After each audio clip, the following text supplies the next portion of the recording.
નમસ્કાર વિદ્યાર્થી મિત્રો, આજે આપણે ધોરણ 9 વિષય સંસ્કૃત અને લેસન 4 વલ્લભી વિદ્યાસ્થાનમ એના વિશેનો આજે અભ્યાસ કરીશું. તો વલ્લભી વિદ્યાસ્થાનમ, વલ્લભી યાની વિદ્યાલયનું નામ છે. પ્રાચીન સમયમાં વલ્લભી વિદ્યાલય હતી અને વિદ્યાસ્થાનમ યાની વિદ્યાસ્થાનક એટલે વિદ્યા માટેનું સ્થળ. તો પ્રાચીન સમયમાં ભારત દેશમાં વિદ્યાનો વ્યાપક પ્રચાર અને પ્રસાર થતો હતો. એટલે કહે છે કે પ્રાચીન સમયમાં, પુરાના સમયમાં ભારત દેશમાં આપણા વિદ્યા માટેનો કહે છે કે પ્રચાર અને પ્રસારનો એક કેન્દ્ર, એક દેશ તરીકે ફેમસ હતો. પ્રાચીન બૃહદ ભારતના અનેક મહાનગરોમાં મોટા મોટા વિદ્યાસ્થાનકો હતા. તેમાં દેશ વિદેશના વિદ્યાર્થીઓ આવીને વિદ્યા અભ્યાસ કરતા હતા. કહે છે કે ભારત દેશમાં મોટા મોટા જે મહાનગરો જે આવેલા છે, મોટા શહેરો જે હતા, એ સમયે વિદ્યા માટેના જે વિદ્યાસ્થાનકો હતા એટલે કે વિદ્યાલયો આવેલા હતા, જ્યાં ભારતના જ વિદ્યાર્થીઓ અભ્યાસ નહોતા કરતા, પણ દેશ વિદેશના વિદ્યાર્થીઓ પણ વિદ્યાના અભ્યાસ માટે આવતા હતા. આવું જ એક વિદ્યાસ્થાનક આપણા ગુજરાત પ્રદેશમાં પણ હતું. તો અહીંયા વલ્લભી જે વિદ્યાસ્થાનમ જે છે એના વિશેનું અહીંયા વાત કરી છે કે ગુજરાતમાં જે વિદ્યા માટેનું, વિદ્યાના અધ્યયન અધ્યાપન માટેની જે વ્યવસ્થા માટેનું સ્થળ હતું એની વાત કરી છે કે જે મુખ્યત્વે આવા વિદ્યાલયોની પઠન પાઠન વ્યવસ્થા અને વિષયોનો ખ્યાલ આવે તે રીતે પાઠ તૈયાર કરવામાં આવ્યો છે. તો પાઠનો વિષય વસ્તુ ભૂતકાળ સાથે સંકળાયેલું હોવાથી આ પાઠના વાક્યોમાં ભૂતકાળના ક્રિયાપદોનો પ્રયોગ શીખવવાનું લક્ષ્ય પણ રાખવામાં આવ્યું છે. પાઠની ભાષા સરળ હોય, ક્રિયાપદોના અભ્યાસની સાથે સાથે નામપદોના રૂપ અને સમાસોનો પણ અભ્યાસ અહીંયા કરવામાં આવ્યો છે. તો કહે છે કે આખો જે પાઠ જે છે પ્રાચીન સમયના વિદ્યાસ્થાન વિશેની વાત કરી છે. તો સ્વાભાવિક છે કે તે ભૂતકાળમાં જ લખાયેલો હોય, તો ભૂતકાળના ક્રિયાપદોનો પ્રયોગ થયેલો છે. તો હવે આપણે પાઠને અનુવાદ સમજીશું, એના વિષય વસ્તુને સમજવાની કોશિશ કરીશું. સંપ્રતિ વિવિધઃ વિશ્વવિદ્યાલયઃ સુપ્રસિદ્ધા સંતિ. તો સંપ્રતિ યાની એનો અર્થ થાય છે અત્યારે, હાલમાં. વિવિધઃ એટલે કે વિવિધ. વિશ્વવિદ્યાલયઃ વિશ્વવિદ્યાલયો, જે આપણે યુનિવર્સિટીઝ તરીકે ઓળખીએ છીએ અત્યારે કહેવામાં આવે છે, મહાવિશ્વવિદ્યાલયો. સુપ્રસિદ્ધઃ એટલે કે વિખ્યાત, સુપ્રસિદ્ધ. સંતિ, સંતિ યાની વર્તમાન સહાયક ક્રિયાપદ છે એનો અર્થ થાય. તો સુપ્રસિદ્ધ સંતિ, સુપ્રસિદ્ધ છે. તેસુ, તેસુ એટલે કે તેમાં. કેચન, કેચન યાની કેટલાક. એતાદશાહ, એતાદશા એટલે કે આવા. અને સંતિ ફરીથી શબ્દ આવ્યો એટલે કે છે. તો આપણે અનુવાદ કરીએ. તેસુ કેચન એતાદશા સંતિ યત્ર અધ્યયનાર્થમ પ્રવેશમ પ્રાપ્ય છાત્રઃ સ્વ આત્માનમ ધન્યમ મન્યતે. ધન્યમ મન્યતે એટલે મન્યતે એટલે કે માને છે. વર્તમાનનું સેન્ટેન્સ છે. ધન્યમ એટલે કે ધન્ય માને છે. અને તેસુ, તેસુ આપણે શબ્દને સમજ્યા એનો અર્થ કે તેમાં. કેચન એટલે કે કેટલાક. એતાદશા એટલે કે આવા. સંતિ એટલે કે છે. કેટલાક કહે છે તેમાં આવા કેટલાક આવા છે, એટલે કે આવી વિશ્વવિદ્યાલયો છે કે યત્ર જેમાં અધ્યયનાર્થમ, આપણે સંધિ છૂટી પાડીએ. અધ્યયન એટલે કે અભ્યાસ. અધ્યયન વત્તા અર્થમ, અર્થમ એટલે માટે, અભ્યાસ માટે. પ્રવેશમ પ્રાપ્ય કહે છે પ્રવેશ પ્રાપ્ત કરેલ. છાત્ર એટલે કે વિદ્યાર્થીઓ. સ્વાત્મનમ, સ્વ વત્તા આત્માનમ. સ્વ એટલે પોતાની અને આત્માનમ એટલે જાતને, પોતાની જાતને ધન્યમ મન્યતે, ધન્ય માને છે. એટલે કહે છે, અનુવાદ કરી લઈએ આખું, કે તેમાં કેટલાક આવા છે. આવા છે એટલે કે વિશ્વવિદ્યાલયો આવા છે જ્યાં અધ્યયન માટે પ્રવેશ મેળવીને વિદ્યાર્થીઓ પોતાની જાતને ધન્ય માને છે. હવે આગળ સેન્ટેન્સ જોઈએ. એવમેવ પુરાતકાલેન કહે છે, એવમેવ પુરાકાલે અપી અસ્માકં ભારતે દેશે એતાદશાઃ બહવઃ વિશ્વવિદ્યાલયા આસન. આસન એટલે કે જે ભૂતકાળનું સહાયક ક્રિયાપદ છે યાની હતું, હતા. વિશ્વવિદ્યાલય હતા. બહવઃ એટલે બહુ, વધારે એમ. અને એતાદશા ફરીથી શબ્દ આવ્યો છે કે આવા. ભારત દેશે, ભારત દેશમાં આવા બહુ એટલે કે વધારે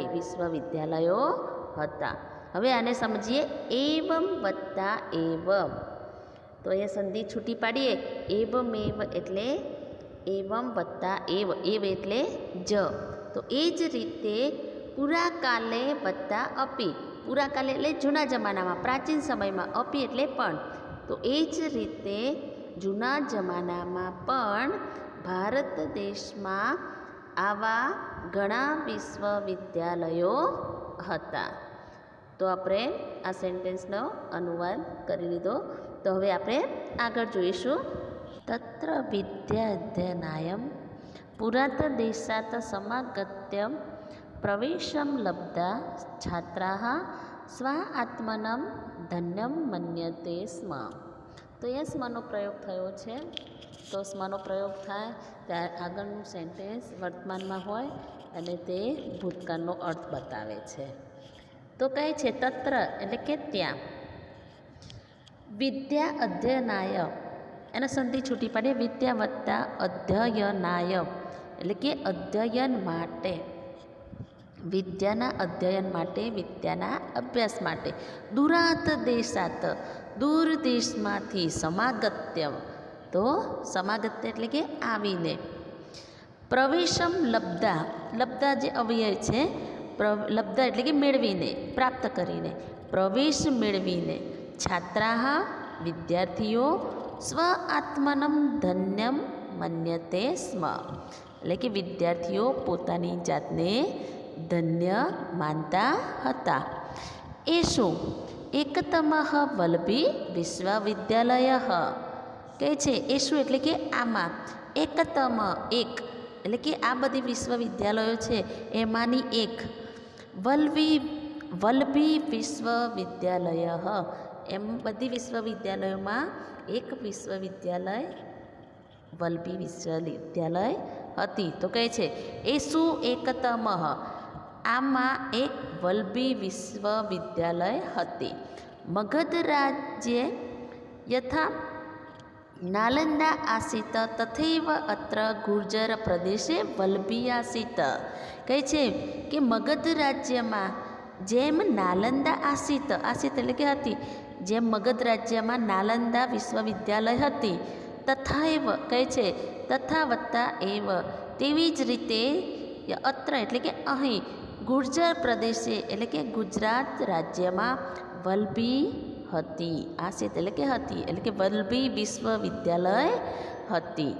અત્રાપી એટલે કે અત્ર વત્તા અપી, અત્ર એટલે કે અહીં, અપી એટલે કે પણ, અહીં પણ સુદૂરાત દેશાત જનાઃ અધ્યયનાય આગચ્છતિ સ્મ.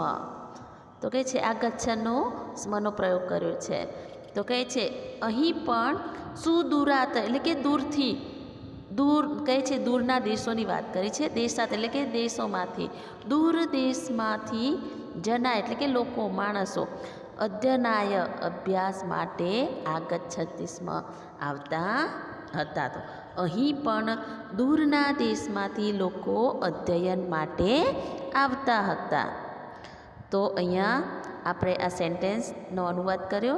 હવે એના નેક્સ્ટ સેન્ટેન્સનો અનુવાદ કરીએ. અદ્યત્વેવ અસ્મદીયે ગુર્જર પ્રદેશે વર્તમાને ભાવનગરે જનપદે વલ્લભી નામકમ યદેકમ ઉપનગરમ વર્તતે તથૈવ પ્રાચીનકાલે વલ્લભી વિશ્વવિદ્યાલય આસીત. તો અદ્યત્વેવ, અદ્યત્વેવ યાની સંપ્રતિનો જે અર્થ છે એવી રીતે હાલમાં, અત્યારમાં, અસ્મદીએ, અસ્મદનું રૂપ છે એટલે કે આપણા, ગુર્જર પ્રદેશે એટલે કે ગુજરાતમાં, વર્તમાને અત્યારે એમ હાલમાં, ભાવનગરે ભાવનગર, જનપદે, જનપદ એટલે શહેર, વલ્લભી નામકમ એટલે કે વલ્લભી નામનું, યદ વત્તા એકમ, યદેકમ એટલે કે યદ વત્તા એકમ, યદ એટલે જે અને એકમ એટલે કે એક, ઉપનગરમ વર્તતે, ઉપનગર યાની પરુ, નાનો પરુ. તો કહે છે કે હાલમાં આપણા ગુજરાતમાં અત્યારના ભાવનગર શહેરમાં વલ્લભી નામનું એક પરુ છે. તત્રૈવ પ્રાચીન કાલે, તત્ર વત્તા એવ, તત્ર એટલે ત્યાં અને એવ એટલે જ, તો ત્યાં જ પ્રાચીન સમયમાં, એટલે કે જૂના જમાનામાં વલ્લભી વિશ્વવિદ્યાલય આસીત, એટલે કે વિશ્વવિદ્યાલય, વલ્લભી વિશ્વવિદ્યાલય હતો. વસ્તુતસ્તો ઇદમ ઉપનગરમ પ્રાચીન કાલાત દેવ અધ્યયન અધ્યાપનસ્ય કેન્દ્રમ આસીત. તો અહીંયા જોઈએ વસ્તુસ્તુ છે એને સંધિ છૂટી પાડીએ કે વસ્તુતઃ તો યાની ખરેખર. વસ્તુતઃ એટલે ખરેખર અને વત્તા તું એટલે તો. ખરેખર તો ઇદમ એટલે કે આ ઉપનગરમ યાની પરુ ઉપનગરમાં. ખરેખર તો આ ઉપનગર પ્રાચીન કાલાત વત્તા એવ. અહીંયા સંધિ છૂટી પાડીએ કે કાલાદેવ લખ્યું છે, પ્રાચીન કાલાદેવ. તો પ્રાચીન કાલ દનો ત થશે સંધિ છૂટી પાડીએ એટલે. તો પ્રાચીન કાલાત વત્તા એવ, પ્રાચીન કાળથી જ, એવ એટલે જ, અધ્યયન અધ્યાપનનું કેન્દ્ર સ્થાન હતું. આસિત એટલે કે હતું. પૂર્વમ અત્ર, પૂર્વમ અત્ર એટલે પૂર્વમ વત્તા અત્ર, પૂર્વ એટલે અગાઉ, પહેલાં, અત્ર એટલે કે અહીં, અહીં અગાઉ, અહીં એટલે કે પૂર્વ પહેલે અહીં. અષ્ટાદશ વિદ્યાયાः 18 વિદ્યાઓના પઠમ ચ પાઠનમ ભવતી સ્મ. ભવ એટલે હોવું, બનવું, થવું, અને ભવતી સ્મ આપેલું છે એટલે કે ભૂતકાળનું રૂપ છે, સ્મનો ઉપયોગ થયો છે એટલે કે થતું હતું, બનતું હતું. તો પઠનમ પાઠનમ થતા હતા, એટલે પઠન એટલે કે અધ્યયન અને અધ્યાપન થતા હતા એમ પણ કહેવાય. તો પૂર્વમ અત્ર અષ્ટાદશ વિદ્યાયા પઠનમ પાઠનમ ચ ભવતી સ્મ. અહીં 18 એટલે કે પૂર્વ શબ્દ વાપર્યો છે તો એનો અનુવાદ સાથે કરીશું કે અગાઉ પહેલાં અહીં 18 વિદ્યાઓના પઠન પાઠન એટલે કે અધ્યયન અધ્યાપન થતા હતા. એતાસુ વિદ્યાસુ ચત્વારો વેદા. એતાસુ એટલે કે આ, અને વિદ્યાસુ એટલે કે વિદ્યાઓમાં 4 વેદો. આ વિદ્યાઓમાં 4, ચત્વારો એટલે કે 4, અને વેદા એટલે કે વેદો. તો કહે છે કે જે 18 વિદ્યાઓ હતી જેનું અધ્યયન અધ્યાપન થતું હતું, તો એમાં આ 4 વેદો, 6 વેદાંગાની, 6 વેદાંગાની એટલે કે વેદ વત્તા અંગો, જે વેદોના અંગો છે 6 એની વાત કરે છે. તો ષષ્ઠ એટલે 6 વેદાંગો. પુરાણમ, ન્યાય, મીમાંસા, સ્મૃતિ, આયુર્વેદ, ધનુર્વેદ, ગંધર્વવેદ, અથર્વવેદાः ચત્વાર ઉપવેદાः ચ સમાવિષ્ટા સંતિ, એટલે કે સમાવેશ થાય છે. તો કહે છે કે આ વિદ્યાઓમાં, તો કહીશું કે એતાસુ વિદ્યાસુ, આ વિદ્યાઓમાં 4 વેદો, 6 વેદાંગો, પુરાણ, ન્યાયશાસ્ત્ર, મીમાંસા એટલે કે મીમાંસા, સ્મૃતિ યાની સ્મૃતિ ગ્રંથ, આયુર્વેદ, ધનુર્વેદ, ગંધર્વવેદ યાની સંગીત શાસ્ત્ર, અથર્વવેદ અને અથર્વવેદ. પછી કહે છે ચત્વાર ઉપવેદો. તો કહે છે કે વેદાહ એટલે કે 4 ઉપવેદો ચ સમાવિષ્ટા સંતિ. તો કહે છે કે 4 વેદોનો સમાવેશ થાય છે. સંતિ એટલે છે અને સમાવેશ એટલે કે સમાવેશ થવો. તો કહે છે કે જે 18 વિદ્યાઓ છે એમાં આ વિદ્યાઓમાં 4 વેદ, 6 વેદાંગો, પુરાણ, ન્યાયશાસ્ત્ર, મીમાંસા, દર્શન, સ્મૃતિગ્રંથ, આયુર્વેદ, ધનુર્વેદ, સંગીતશાસ્ત્ર, અથર્વવેદ અને 4 ઉપવેદોનો સમાવેશ થાય છે એમ કહેવા માગે છે. તો નેક્સ્ટ જોઈએ તતઃ. તતઃ એટલે કે પછી. બૌદ્ધ દર્શનસ્ય એટલે કે જે બૌદ્ધ દર્શનની વાત કરી છે, દર્શન અને તત્વજ્ઞાન, તેમજ જૈન દર્શનસ્ય, ચ આપ્યું છે એટલે અને લઈશું. તો કહે છે બૌદ્ધ દર્શન અને જૈન દર્શનમ ઇદમ એટલે કે આ, કેન્દ્રમ સંજાતમ, કેન્દ્ર થયું, સંજાતમ એટલે થયું. તો કહે છે 18 વિદ્યાઓનું અધ્યાપન કાર્ય થતું હતું, એના પછી બૌદ્ધ તત્વજ્ઞાનનું એટલે કે બૌદ્ધ દર્શનનું અને જૈન દર્શનનું આ કેન્દ્ર સ્થાન થયું. ખ્રિસ્તસ્ય ચતુર્થામ શતાબ્દામ ऋग्वेदस्य भाष्यकारः સ્કંદસ્વામી સજાત. તો કહે છે ઈસવીસન ખ્રિસ્તસ્ય એટલે ઈસવીસન ચતુર્થામ એટલે કે ચોથી શતાબ્દીમાં એટલે કે સદીમાં ઋગ્વેદના ભાષ્યકાર સ્કંદસ્વામી થઈ ગયા. એટલે કહે છે કે ઋગ્વેદના જાણકાર જે ભાષ્યકાર સ્કંદસ્વામી જે આચાર્ય હતા એ સમયમાં ચોથી સદીમાં થઈ ગયા. સ અત્રેવ અવસત. વસ એટલે વસવો અને અ લાગ્યું છે એટલે કે ભૂતકાળનું રૂપ છે. વસતા હતા, રહેતા હતા. સ એટલે કે તે. અત્રૈવ અત્ર વત્તા જ એવ એમ કે અત્ર વત્તા એવ એટલે કે અહીં જ રહેતા હતા. એતત એતત એટલે કે એ. સૂચયતી એટલે કે સૂચવે છે. યત જે.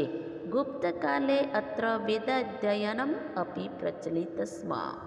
તો કહે છે એ સૂચવે છે કે ગુપ્તકાલે એટલે કે ગુપ્ત વંશના સમયમાં, કાલ એટલે સમયમાં, ગુપ્ત વંશના સમયમાં અત્ર એટલે કે અહીં વેદ અધ્યયનમ વત્તા અપી એટલે કે વેદ અધ્યયન પણ એટલે કે વેદોનો અભ્યાસ પણ પ્રચલિત સ્મ એટલે કે ચાલતો હતો. તો કહે છે કે એ સૂચવે છે કે અહીં ગુપ્ત સમયમાં, ગુપ્ત વંશના સમયમાં વેદોનું અધ્યયન પણ ચાલતું હતું. ખ્રિસ્તસ્ય ચતુર્થામ શતાબ્દામેવ સુપ્રસિદ્ધૌ બૌદ્ધ આચાર્યૌ સ્થિરમતી ચ ગુણમતી જૈનાચાર્ય શ્રીમલ્લવાદી સૂર્ય ચ અત્રૈવ વિદ્યાવ્યાસ સંગમ કુર્વંતી સ્મ. તો કહે છે કે ઈસવીસનની ખ્રિસ્તસ્ય ચતુર્થ શતાબ્દે વત્તા એવ એટલે કહે છે કે ઈસવીસન ચોથી સદીમાં જ સુપ્રસિદ્ધ એટલે કે સુપ્રસિદ્ધ અહીંયા બે વ્યક્તિઓ માટે જે કહીએ ને કે બૌદ્ધાચાર્ય સુપ્રસિદ્ધ, તો અહીંયા બે વ્યક્તિઓ માટે વપરાયેલો શબ્દ છે. તો સુપ્રસિદ્ધ બૌદ્ધ આચાર્યો, બે બૌદ્ધ આચાર્યો કયા કયા? સ્થિરમતી ચ અને ગુણમતી. તો સુપ્રસિદ્ધ બે બૌદ્ધ આચાર્ય સ્થિરમતી અને ગુણમતી. જૈન આચાર્ય શ્રી મલ્લવાદી સૂરી ચ જે આપેલું છે એને આપણે પહેલાં લઈ જઈશું. એટલે કે જૈન આચાર્ય શ્રી મલ્લીવાદી સૂરી અહીં જ વિદ્યા અભ્યાસ કરતા હતા. કુર્વંતીસ્મ એટલે કુર એટલે કરવું અને કુર્વંતીસ્મ એટલે બધા આચાર્યોના લીધે બહુવચનનું રૂપ વપરાયેલું છે. વર્તમાન જે અહીંયા સ્મ છે એટલે ભૂતકાળનું રૂપ છે. ત્રીજો પુરુષ બહુવચનનું રૂપ છે. તો વિદ્યા અભ્યાસ કરતા હતા. ફરીથી એક ફેર અનુવાદ કરીએ. ખ્રિસ્તસ્ય ચતુર્થામ શતાબ્દામ એવ. તો ઈસવીસન ચોથી સદીમાં જ સુપ્રસિદ્ધ બૌદ્ધ આચાર્યો એટલે કે બે આચાર્યો સ્થિરમતી ચ ગુણમતી, સ્થિરમતી અને ગુણમતી તથા જૈન આચાર્ય શ્રી મલ્લવાદી સૂરી અહીં જ વિદ્યા અભ્યાસ કરતા હતા. તો આ પેરેગ્રાફ પૂરો થયો અનુવાદ. આપણે નેક્સ્ટ પેરેગ્રાફ હવે જોઈએ. એતત સૂચયતિ યદત્ર જૈન બૌદ્ધ દર્શનાનામ અપી અધ્યયનમ પ્રચલિત સ્મ. એટલે કહે છે એતત એટલે કે એ સૂચયતિ સૂચવે છે. યદ દનો ત થશે, સંધિ છૂટી પાડીએ એટલે કે યત વત્તા અત્ર. તો કે અહીં એટલે કે એ સૂચવે છે કે અહીં જૈન અને બૌદ્ધ દર્શનનું અધ્યયનમ એટલે કે બૌદ્ધ દર્શનનું અધ્યયન એટલે કે અભ્યાસ પણ ચાલતો હતો એટલે કે પ્રચલિત હતો. અત્ર યથારુચિ યથામતી છાત્રા અપઠન. કહે છે કે અહીં રુચિ પ્રમાણે એટલે કે પોતાને રસ પ્રમાણે, યથામતી પોતાની મતિ અને બુદ્ધિ પ્રમાણે વિદ્યાર્થીઓ અભ્યાસ કરતા હતા. અપઠન એટલે કે ભણતા હતા. પ્રવેશામ અર્થમ અત્ર પ્રવેશ પરીક્ષામપી ભવતી સ્મ.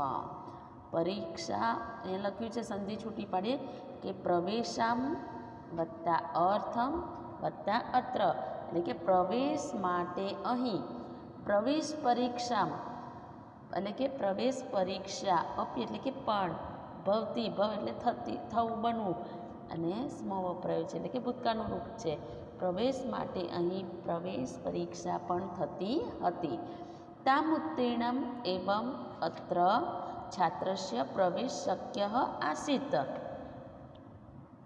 તામ વત્તા ઉત્તીર્ણ એટલે કે તેમાં, ઉત્તીર્ણ એટલે કે પાસ થનાર, અત્ર એટલે કે અહીં છાત્રને પ્રવેશ શક્ય હતો.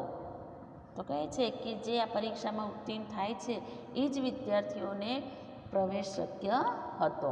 તો ખ્રિસ્તસ્ય પંચમ્યામ શતાબ્દામ ઇદમ ઉપનગરમ મૈત્રકાણામ રાજધાની આસીત. તો કહે છે કે ઈસુ ખ્રિસ્તની પંચમ્યામ એટલે કે 5મી સદીમાં, ઇદમ એટલે કે આ, અને ઉપનગર એટલે નગર, પાટનગર. તો કહે છે કે આ નગર શહેર મૈત્રકાણામ એટલે કે જે મૈત્રક રાજા, જે 5મી સદીમાં જે મૈત્રક રાજા થઈ ગયા, તો આ મૈત્રક રાજાનું રાજધાની એટલે કે પાટનગર આસિત હતું, એટલે કે પાટનગર હતું. ઈસુ ખ્રિસ્તની 5મી સદીમાં આ પરુ એટલે કે આ ઉપનગર મૈત્રક રાજાનું પાટનગર હતું. મૈત્રકાણામ વ્યવસ્થા અનુસારમ, તો કહે છે મૈત્રક રાજાના જે રાજ્યમાં વ્યવસ્થા અનુસારમ એટલે કે વ્યવસ્થા પ્રમાણે, અધ્યયનસ્ય એટલે કે અધ્યયન એટલે કે અભ્યાસની, સમાપ્ત્યમ અંતરમ એટલે કે સમાપ્તિ, અંતરમ એટલે કે પછી, તો અભ્યાસની સમાપ્તિ પછી એટલે કે અભ્યાસ પૂર્ણ થાય પછી, યા વાદ સભાયામ શાસ્ત્રા અર્થમ ભવતી સ્મ. વાદ એટલે કે ચર્ચા, સભાયામ એટલે કે સભા, તો કહે છે કે ચર્ચા સભામાં શાસ્ત્રાર્થ ભવતી સ્મ, શાસ્ત્રાર્થ થતો હતો. કહે છે કે જે અધ્યયન વિદ્યાર્થીઓ અભ્યાસ કરી લે છે, તો એ વિદ્યા, એ સમય પરીક્ષા પદ્ધતિ નથી લેખિત સ્વરૂપે, તો એ અભ્યાસ પછી વાદ સભા, ચર્ચા સભામાં શાસ્ત્રાર્થ થતો હતો. તો શાસ્ત્રાર્થે વિભિન્નમ મત મતાંતરણમ ખંડમ મંડમ પૂર્વકમ વિમર્શ ભવતી સ્મ. તો કહે છે કે શાસ્ત્રાર્થે એટલે કે શાસ્ત્રાર્થમાં વિભિન્નમ એટલે કે વિભિન્ન, જુદા જુદા, મત મતાંતરમ એટલે કહે છે મત મતાંતરોનું, પોતાના અલગ અલગ મતોનું ખંડન અને મંડનપૂર્વક, વિમર્શ એટલે કે ચર્ચા, વિવાદ, વિમર્શ, ભવતી સ્મ, ખંડન મંડનપૂર્વક વિમર્શ ત્યાંની ચિંતન થતું હતું. અનેક સ્મય વિજયી જનાય રાજા પારિતોષિત રૂપેણ ભૂમિમ અયચ્છત. તો કહે યચ્છ એટલે કે આપવું, તો કહે છે ભૂમિમાં આપતા હતા. તો કહે છે અનેક સ્મય, તો કહે છે કે અનેક વિજયી જનાયા, તો કહે છે કે અનેક વિજેતાઓ, રાજા કહે છે કે વિજેતાઓને એટલે કે જે વિજય થાય છે જે શાસ્ત્રાર્થમાં, એ વિજયી જનોને રાજા પારિતોષિત રૂપે ભૂમિ આપતા હતા, એટલે કે ઇનામ રૂપે, ઉપહાર રૂપે જમીન આપતા હતા.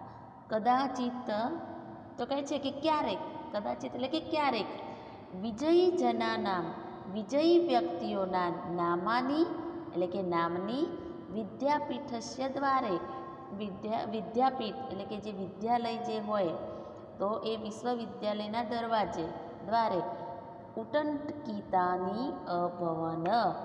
તો કહે છે ઉટંકિતાની એટલે કોતરવું, કોતરકામ કરાવવું, નામને કોતરાવતા હતા. ભવ એટલે હોવું, બનવું, થવું, તો ભૂતકાળનું રૂપ છે અભવન એટલે કે એટલે કે કંડારતા હતા કે કોતરાવતા હતા. તો ક્યારેક વિજયી માણસોના નામની વિદ્યાપીઠના દ્વારે કોતરણી કરાવતા હતા. તો હવે નેક્સ્ટ આપણે પાઠમાં સેકન્ડ પેરેગ્રાફનો અનુવાદ જોઈશું.